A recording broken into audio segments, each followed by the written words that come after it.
बहुत बहुत बहुत शुक्रिया इसरार कसाना साहब।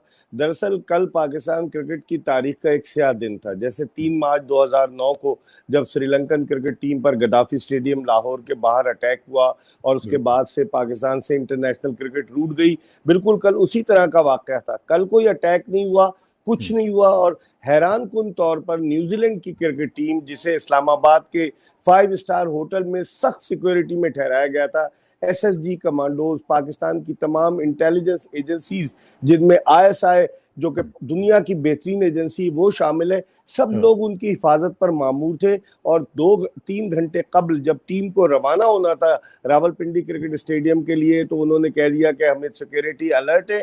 कोई वजाहत नहीं की कि कहाँ से अलर्ट है, कैसे अलर्ट है। ये वही टीम है इसरार भाई जो 4 दिन तक रावलपिंडी इस्लामाबाद में रही, रावलपिंडी जाती रही, इस्लामाबाद से प्रैक्टिस के लिए वापस आती रही, कोई थ्रेट नहीं था। मुझे लग रहा है ये बैनुल अक़वामी सतह पर कोई साजिश है, पाकिस्तान को बैनुल अक़वामी क्रिकेट से तन्हा करने की कोशिश है, और इसके एक्टर्स कई है। क्योंकि अब से कुछ दिन पहले, मेरे ख्याल में 21 अगस्त को, अभिनंदन नामी एक शख्स का आर्टिकल दी गार्जियन में शाया हुआ था, शायद आपकी नजर से गुजरा हो। उसने कहा जी थ्रेट है।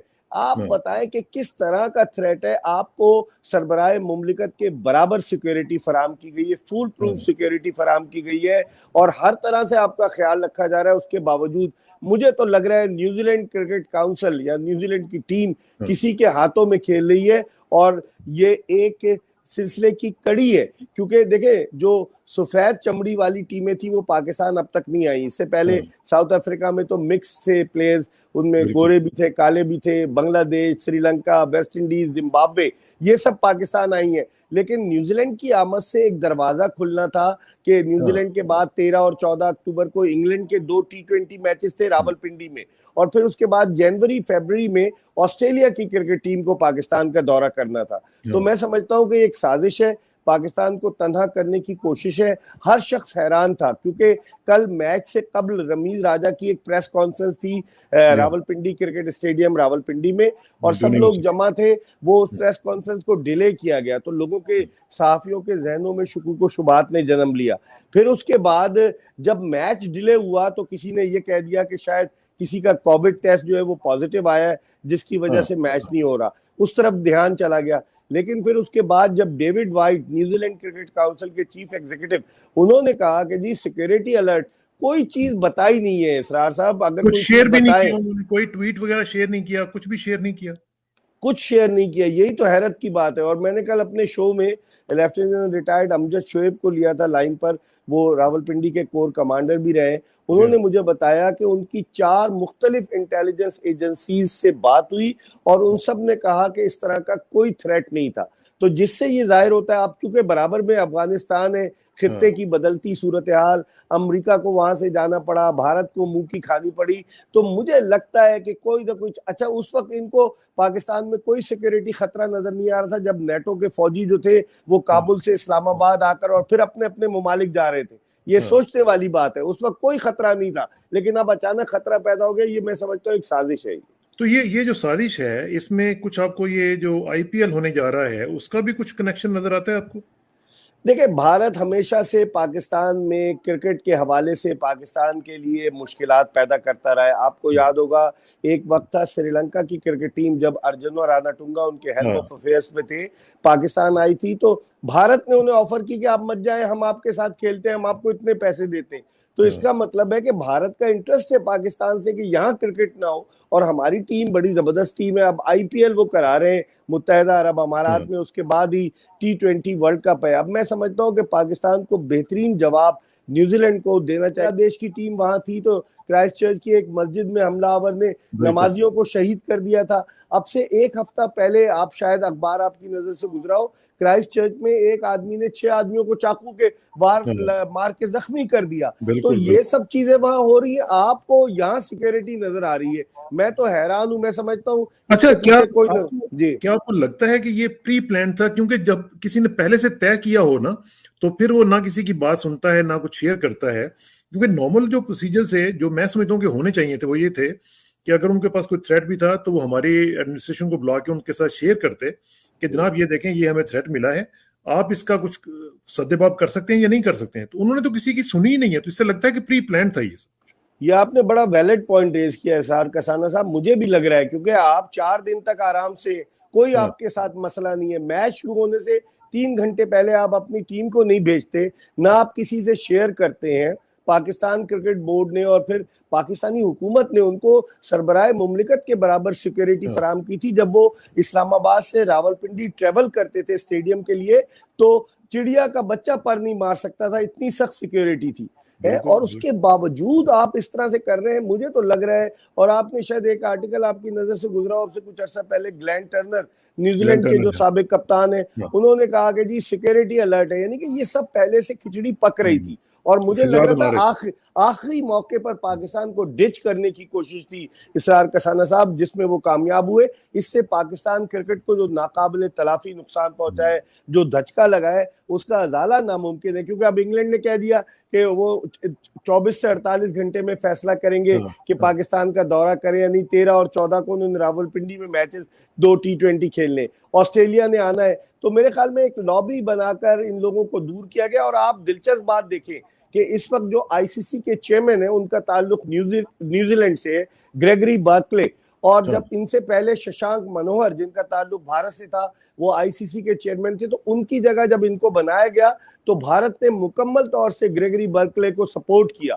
तो आप अंदाजा लगाएं कि ताने बाने कहां जाकर मिलते हैं, मेरी तो समझ में नहीं आ रहा। बिल्कुल। अच्छा, अब जरा एक इंपॉर्टेंट चीज है, वो ये है कि देखें, इन्होंने ना सिर्फ पाकिस्तान को ग्लोबल लेवल पे एम्बेरसमेंट कॉज की है, बल्कि हमें यानी बिलियंस ऑफ रुपीस का जो फाइनेंशियल डैमेजेस पड़े हैं, अब वो देखें ना, उसका तो हिसाब ही कोई नहीं है। तो क्या आप समझते हैं कि पाकिस्तान को इसको इंटरनेशनल लेवल पे लेके जाना चाहिए और इनके डैमेजेस जो हैं वो क्लेम करने चाहिए, और जिस तरीके से उन्होंने पाकिस्तान को एम्बेरस किया है, उसका भी कुछ ना कुछ जो है वो सद्देबाब किया जाए? देखिए, एक तो सबसे बड़ी वजह ये कि आईसीसी से हमारे इसरार कसाना साहब ताल्लुकात ज्यादा अच्छे नहीं रहे माजी में। और अब रमीज राजा चेयरमैन बने हैं, उनके इंटरनेशनल लेवल पर एक साख है। कल उन्होंने एक ट्वीट किया कि हम आईसीसी में जाएंगे। सबसे बड़ा सेटबैक तो ये कि इस वनडे सीरीज के या आईसीसी पर कोई असरात इसलिए नहीं मुरतब होने थे कि डीआरएस जो डिसीजन रिव्यू सिस्टम है वो नहीं रखा आपने। इतने नाअहल लोग पाकिस्तान क्रिकेट के हेल्म ऑफ अफेयर्स में बिठा दिए थे एहसान मानी ने, जिनमें डायरेक्टर कमर्शियल बाबर हामिद है, उनके अलावा उनके असिस्टेंट इमरान अहमद खान है। तो जब डीआरएस नहीं हुआ तो ये बायलैटरल सीरीज हो गई। अगर डीआरएस होता तो 2023 के वर्ल्ड कप के लिए ये जो आईसीसी की वर्ल्ड कप सुपर लीग है उसका हिस्सा होते ये मैचेस, जिनके पॉइंट्स काउंट होते वर्ल्ड कप 2023 के लिए। तो अब ये बायलैटरल सीरीज थी, पाकिस्तान जरूर जा सकता है आईसीसी के पास, आईसीसी में पाकिस्तान दरखास्त दे और फिर उसके बाद आईसीसी अगर इसको मुनासिब समझता है तो जिस तरह से एक उनकी डिस्प्यूट रेजोल्यूशन कमेटी है उसमें भेजे। जैसे भारत ने हमसे क्लेम किए थे पैसे, आपको याद होगा, पाकिस्तान से भारत पाकिस्तान की सीरीज के, तो मैं समझता हूं कि उसमें ये जाए और फिर जाकर बात उठाए। लेकिन इसके लिए हमें दीगर ममालिक का सपोर्ट चाहिए होगा। अब आईसीसी में भारत की लॉबी बड़ी तगड़ी है, अफगानिस्तान उसे सपोर्ट करता है, बांग्लादेश उसे सपोर्ट करता है, इंग्लैंड और ऑस्ट्रेलिया उसके साथ बिग 3 में शामिल रहे, न्यूजीलैंड के बंदे को उसने आईसीसी का चेयरमैन बनवाया। तो हमारे साथ कौन है? बहुत से बहुत, अगर हमारे साथ होगा तो श्रीलंका होगा, जिम्बाब्वे होगा, साउथ अफ्रीका के बारे में भी आप कुछ नहीं कह सकते। तो हमारी लॉबी कमजोर है आईसीसी में। लेकिन अब जो सूरत हाल बन रही है, देखिए ना, मैं ये देख रहा था कि प्राइम मिनिस्टर दुशंबे में इंतहाई मसरूफ दौरे के अंदर मसरूफ थे। उन्होंने वहीं से प्राइम मिनिस्टर न्यूजीलैंड की जो है उनको फोन करके भी कायल करने की कोशिश की, लेकिन वो नहीं मानी। हालांकि उनके बारे में हमारा जो इमेज है वो कितना अच्छा था, और आज वो सारे का सारा इमेज जो है वो धड़ाम से गिरा है।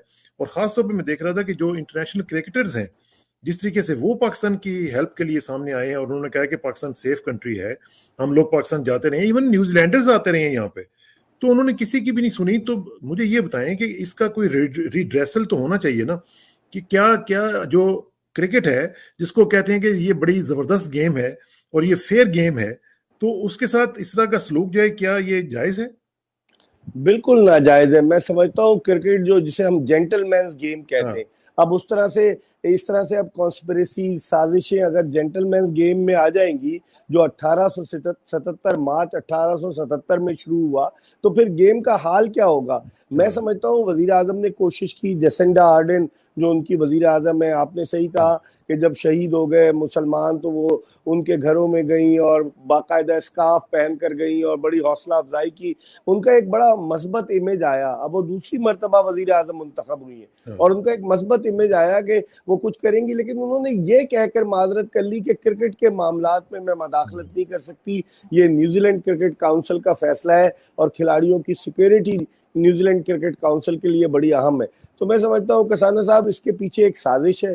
आप देख लीजिएगा आइंदा आने वाले दिनों में जब इवेंट्स अनफोल्ड होंगे तो आपको पता चलेगा कि इसके पीछे कौन था। शेख रशीद ने कल कह दिया कि हाथ दस्ताने पहने हुए, अब दस्ताने उन्होंने तो खुल के नहीं कहा क्योंकि उन्हें इस बात का भी इल्म है कि बैनुल अक़वामी सतह पर वो वजीर दाखिला है, उनकी बात को किस तरीके से उछाला जाएगा। लेकिन